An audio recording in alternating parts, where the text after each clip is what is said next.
do we want to talk about where we're at with the World Cup? Because we're very excited about the World Cup. Let's Yeah, be clear. this is World Cup. This is World Cup season, and I would love for you to kind of walk us through just where we are at in the state of the news and the state of the world as we are now less than 2 months away from the beginning of the world's tournament. That's exactly right. We are 51 days away on April 21st from the World Cup starting on June 11th, which is just thrilling. Yeah. Like, I am so excited. World Cup fever is on me. That being said, FIFA and the collective governments of these United States are doing their very best to dampen my World Cup fever and the fever of basically every fan that is coming to the US or that lives in the US currently. And I just find that very disappointing. Yeah, it continues to blow my mind how much money FIFA is attempting to wrangle out of this event. So, per The Athletic, FIFA's projected to make, or FIFA's projecting itself to make, roughly $11 billion over the course of this tournament, with a budget of $3.6 billion, which is just thinking about how much a sporting event of this scale costs in these three countries is just astonishing. They're obviously projected to make an enormous profit as an organization, which again, just beggars belief. They claim that they're investing all that money back into the world's game and grassroots development, which is just manifestly, obviously not true, and we all know it. But this is causing problems because something that I wasn't really super aware of is that FIFA is basically taking over the infrastructure for this tournament wherever it's going. They basically make a contract with the cities and the stadiums where games are going to be held. And then FIFA basically takes over, parking, ticketing, fan merch, the whole 9 yards. Everything game related goes to FIFA. The cities do not get a cent of that money in most instances. And so in the case of New Jersey, where games are being held in MetLife Stadium, Governor Mikey Sherrill is very angry. She took over from the previous governor in this last election cycle. She did not sign on to the World Cup being in New Jersey, and clearly wants everyone to know that she did not sign up for it. And so public transportation in New Jersey to MetLife Stadium has become an absolute disaster. They are charging for a train ride from New York City to MetLife that normally costs $13. Tickets have gone up to $150, which is it blows my mind. FIFA has closed essentially the entire, all the parking lots to the stadium. So fans can't park. They have no option but to basically pay $150 to even get to the game on game day. And, obviously American fans are used to paying a lot, but I feel like even that is exorbitant to all of us. And the reality is transportation to games in Russia in 2018, in Qatar in 2022, and in Germany in 2024 in the Euro was free for fans with tickets. So yeah, maybe we can just start there. Cheryl basically said that FIFA isn't giving New Jersey any money, and basically says that, because FIFA isn't giving New Jersey money to compensate for their, infrastructure interruptions, they're not going to, quote, shift the burden of payment to the taxpayers of New Jersey. So instead, they're going to make all the fans pay for it. And I don't know. I guess my question to you would be, do you buy that as a starting point? Obviously, there's the whole FIFA angle here, but do you buy that, or is the New Jersey governor just trying to get money? Well, I mean, certainly the New York governor is trying to ruin the experience of sports fans to make a political point that I find quite odorous of an alleged public servant, right, to treat fans' experiences that way. You're playing with the real lives of real people who are trying to plan their once in a lifetime dream trip to a sporting event, and you're going to play with that for political posturing. I find that just completely sickening. On a personal level, I saw that strong words from Chad Wiley. Not to be too strong coming in about hot. it. Yeah. I saw that Chuck Schumer, a senator from New York, now is calling on FIFA to cover the entire $150 transit fare. Right. Which my response is, why can't we just not charge extra for the fare? Like, why can't we just keep things normal? Like, does the state of New Jersey want to be viewed as more financially greedy than the nation of Qatar or the nation of Russia? Like, that's something you have to sit with as a government. I can't make that So choice true. for you, but is that what you want to be? That's the level of greed you want to be at? You want to exploit fans in a way that even Qatar and Russia wouldn't do? That's on you.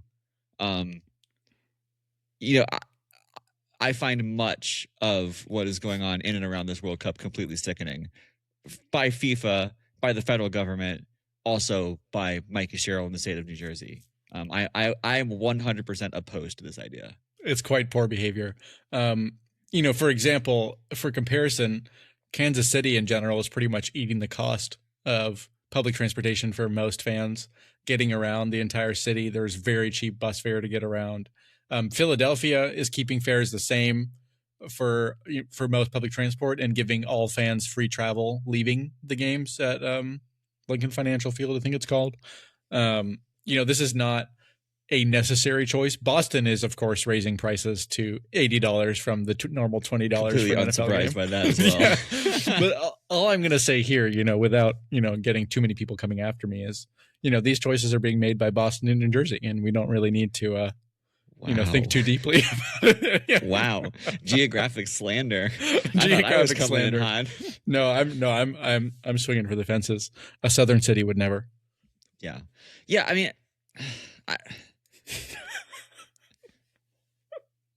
it's the actual, if we looked at the budget of the state of New Jersey as a whole, the actual cost is somewhat marginal, right? It's going to cost $48 million for the World Cup to operate in New Jersey total.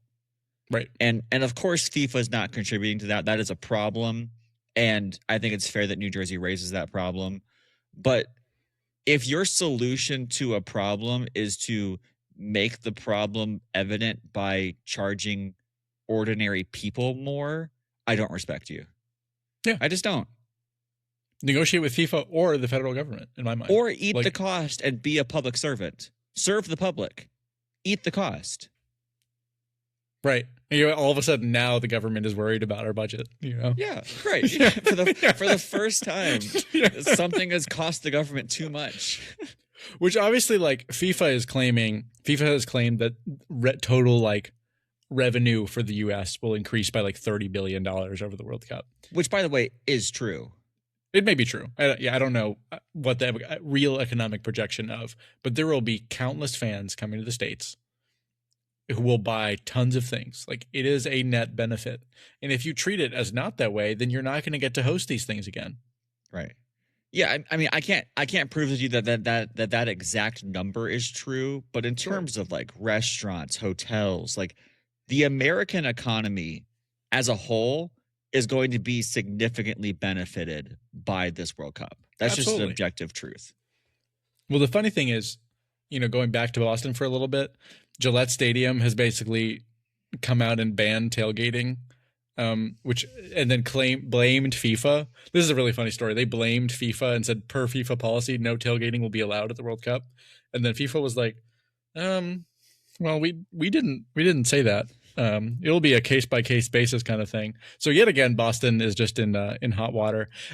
There was this.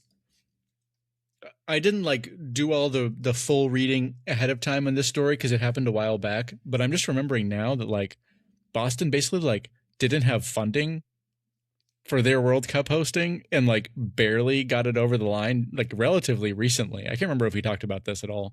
But no. Even their entire hosting status in Boston was in serious doubt for a certain period of time because I think the town that Gillette is in basically was we literally cannot pay for any of the infrastructure that the city of Boston is requiring of us. So they worked it out in the end. But like the federalism of America in comparison to the nationalized infrastructure of Qatar is actually making this like in weird ways somewhat complicated sometimes, which is just a very American experience. Yeah, I mean, in Boston's defense, you know, the Scotland and Norwegian fans are very scary. That's you know, true. both of those teams will be playing twice, and you know those fans are just so frightening that we can't let them have a party before the game. Because again, we can't just ruin the experiences of local tourists who are coming from on the subway. We also must ruin the experience of international fans who are coming to support their countries. Of course, because how else could we do it? That makes logical sense. This is America. It's really unfortunate, and finally, FIFA is basically an answer to the exorbitant ticket prices that are continuing to happen. Like, we are going to a game, Katie and I are, in June, and the cost of those, we bought it before the draw, the cost of those tickets has literally quadrupled what they were when we bought them. Like, it is genuinely astonishing the cost of the most lame games. If you just go spot check on Ticketmaster, the most like boring game imaginable that will be a 0-0 draw between two completely mediocre teams are like over $400. The cheapest ticket for Qatar, Switzerland is $349 per ticket. Like, that is like over twice the cost of like a really nice NFL ticket. Yeah. And I mean, and that's exponentially more expensive than any other World Cup in history. Yeah. Including Qatar or Russia, even on the secondhand market. And the sickening thing is Gianni Infantino basically said, like, number one, this is not going to American cities. This is all going to FIFA. And Gianni Infantino has basically said, in answer to the really expensive prices, we just have the opportunity to host amazing games in a really expensive market. I'm like, you are making it expensive. Like, this is literally all you.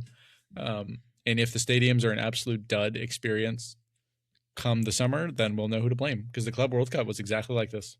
I like to do a periodic check-in when we podcast, just in real time, just on some tickets. Sure. John, if you want to watch Brazil versus Morocco on Saturday, June 13th, interestingly, at MetLife Stadium in East Rutherford, New Jersey, you can sit in the top corner section 307 for a very affordable $2,305 a ticket. In the back corner of the stadium, $2,305, that's before taxes, per ticket. Like, who can afford that?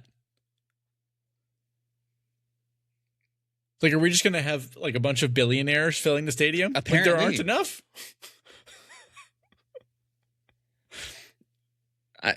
This has been like one of the. We talk about a lot of like very, very like serious moral issues on this podcast. So I don't want to be hyperbolic, but in terms of my personal emotions, this is one of the most personally frustrating things we have talked about in the history of this podcast. What the price gouging that is happening with this World Cup is absolutely infuriating on every level, and it makes me sick. Yeah. I mean, it is not the same as plenty of the deeply immoral things that we talk about, obviously, but it is the purest form of business greed on display for the entire world to see. And I don't know what that's going to result in. Like, the Club World Cup was the most drab thing known to man, because they did try to overprice all the tickets, and then they ended up having to like sell them for like to fill the stadiums out and not look terrible for like, $5 a ticket at college cafeterias nearby. Demand for the World Cup is obviously higher than that. So like, I don't know what's going to actually happen here, but it's depressing in the end. Like, this is not a tournament that's being held for the fans. No one is considering the fans. And like, that's the whole point, and that just makes me sad, because I think this could have been an opportunity for the US to like have a party with the rest of the world. Like that's what this whole thing is about. Like the revenue is going to come into the cities regardless. And the ticket money is not going to the cities anyway. It's not going to the organizers. So like why America is just allowing this to happen is obviously it's incredibly disappointing. But hopefully this will be fun. But it's just, yeah. The average group stage ticket for a non-resident in 2022 in Qatar was around $70. And for insane. the 2026 World Cup, it is around $305 per ticket. That's a 4-year difference, and that's an oil state versus America. Yeah. What more do you say? Yeah, it's really bad. Say? Lots more to come on this, John. Lots more to come.